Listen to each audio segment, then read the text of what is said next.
ဒီမှာဆိုရင်သူက3 tools ကကြတော့ decision discipline and determination ကိုတစ်ချက်ပြထားတယ်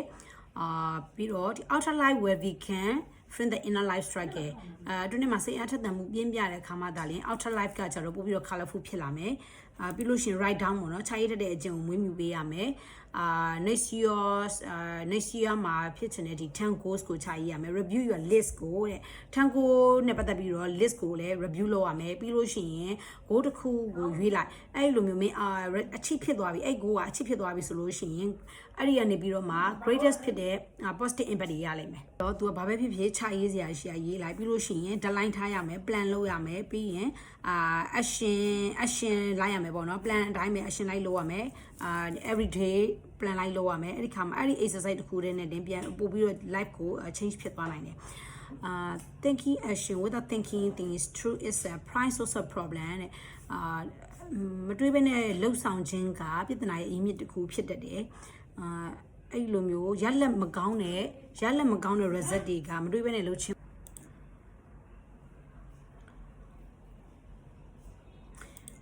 မင်းရဲ့ list တွေကိုညမတိုင်ခင်မှာခြရေးခြင်းကမသိစိတ်ကိုဒီအိတ်နေစင်မှာအလုပ်ပေးထားသလိုဖြစ်ပြီးတော့ပို့ပြီးတော့ဒီ morning ရောက်လို့ရှိရင်active ကိုဖြစ်စေတယ်ပေါ့နော်လှုပ်ရှားရှိရာတွေကိုထွက်လာစေတယ်ပေါ့နော်ပြီးတော့1090 rules ကကြတော့သူကဒီ planning လုပ်ခြင်းနဲ့ organize လုပ်ခြင်းကိုလှုပ်ရှားရှိတဲ့ဟာကို planning လုပ်တာတွေ organize လုပ်တာတွေကို10%လောက်အချိန်ပေးခြင်းကတကယ်လုံးဝမယ့်အရာရဲ့90%လောက်ကိုတက်တာစေတယ်ပြီးတော့ဒီရေရှည်ဖြစ်ချင်တဲ့အရာကိုစဉ်းစားတွေးတော့ခြင်းကဒီလက်တလောဘာလို့အောင်လဲဆိုတဲ့ decision ကိုပြတ်သားစေနိုင်တယ်ပေါ့နော်ပြီးတော့engage တခုတည်းဆိုလို့ရှိရင်ဒီ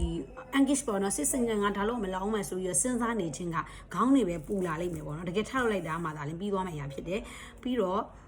ဒီမင်းရဲ့ life နဲ့အချိန်ကို control လုပ်နိုင်တယ်ဆိုလို့ရှိရင်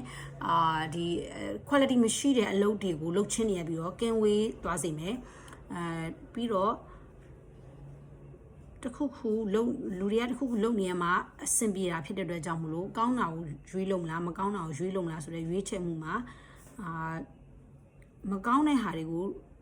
စက်တိုက်လုံနေတဲ့အခါမှာအချိန်ဆွဲတတ်တဲ့အကျင့်ကိုမွေးမြူလိုက်ပြီးတော့ကောင်းတာတွေကိုကြတော့ချက်ချင်းထားလို့တောင်းလို့လေ့ကျင့်ပေးထားရမယ်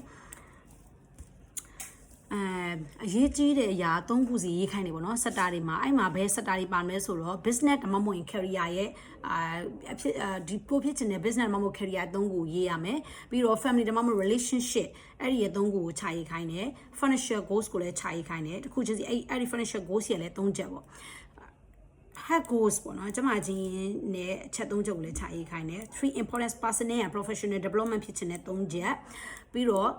important social community မှာကိုထိထိရောက်ကြိုးပြုခြင်းနဲ့၃ချက်အဲ့အမျိုးလေးတွေခြာရေးခိုင်းထားတယ်ဒီနေ့တိုင်းအနည်းဆုံးကိုနဲ့ပတ်သက်တဲ့နေရာမှာစာအုပ်ဖတ်တာတို့ပြီးတော့ဆော့ထားတာပြီးရင်မိနစ်30နဲ့60အထိစာအုပ်ဖတ်တာတို့အဲ့ဒီຢာတွေကိုစဉ်းစားမပြတ်လုပ်ချင်းကကြတော့ပို့ပြီးတော့ productivity ကောင်းစေတယ်ပေါ့နော်ထိရောက်မှုလည်းပို့ပြီးရှိစေတယ်ပြီးတော့အခါလေးကျရင်အခက်ခဲတွေအဟံတားမှုဖိနေကိုဒီ lesson ပေးဖို့လာတာဖြစ်တယ်ပေါ့လူတွေကပေါ့နော်ဒီလေးလာတွေ့ရှိချက်အရာလူတွေကတစ်နေ့မှာပေါ့နော်ဒီ46 time နဲ့46 time ဆိုတော့46ချိန်လောက်ဒီ smartphone တွေကိုစစ်နေတာပေါ့နော်အဲ့လိုမျိုးလေးလာတွေ့ရှိချက်တွေကပြောထားတယ်ပြီးတော့ဒီမှာအယိုးရှင်းဆုံးနီလန်တစ်ခုလည်းပြောထားတယ် productivity ကိုနှစ်ဆဖြစ်သွားစေဖို့ရိုးရှင်းဆုံးနီလန်တစ်ခုကကြတော့ပထမသူကမိနစ်ပေါ့နော်ဒီ90 minutes ကိုခွဲပြီးတော့လုပ်ခိုင်းတာအဲ့တော့90 minutes ကိုအလုံးလုံးပြီးလို့ရှိရင်15မိနစ်နောက်တစ်ခါအဲ့90 minutes မိနစ်60ပေါ့နော်မိနစ်60အလုံးလုံး15မိနစ်အဲ့လိုမျိုး 2 times လုပ်လိုက်မယ်ဆိုလို့ရှိရင်သူက3နာရီလောက်ကောင်းကောင်းလုပ်ပြီးတဲ့အခါမှာအလုပ်တစ်ခုက complete ဖြစ်သွားလိမ့်မယ်အဲ့ဒါပြီးလို့ရှိရင်တော့ reward လုပ်တဲ့အနေနဲ့ကိုယ့်ကို email လေး check တာတို့ blah blah တခြားလေးဆက်လုပ်လို့ရတယ်အဲ့လိုမျိုးလုပ်ချင်းကပေါ့နော်ကိုယ့်ရဲ့ productivity ကိုနှစ်ဆဖြစ်စေမယ်ပြီးတော့ technique တွေက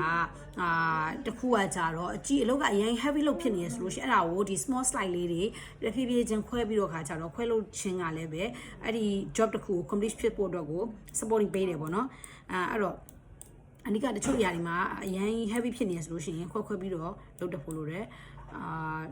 ပြီးတော့တခုခုလုပ်ဖို့ဆိုလို့ရှိရင်စောင့်နေပဲနဲ့ကိုရောက်နေတဲ့နေရာကိုမှရှိတဲ့နေရာနဲ့စတင်လုပ်ဖို့လိုရတယ်final analysis မှာ success is final analysis အနေနဲ့ကကြတော့အဲ့လိုမျိုး success တစ်ခုကကြတော့ဘာတွေပါမလဲဆိုတော့ discipline တွေပါမယ်ပြီးတော့ဒီ set discipline တွေပေါ့နော်ပြီးစီကနေအများကြီးပဲရှိဖို့လိုရတယ် success တစ်ခုရဖို့ဆိုလို့ရှိရင် set discipline ရှိရမယ် set mastery ရှိရမယ် set control ရှိရမယ်အဲ့ဒါတွေက success ကိုသွားဖို့အတွက်အခြေခံအုတ်မြစ်တွေဖြစ်တယ်ပေါ့နော်ကျေးဇူးပါ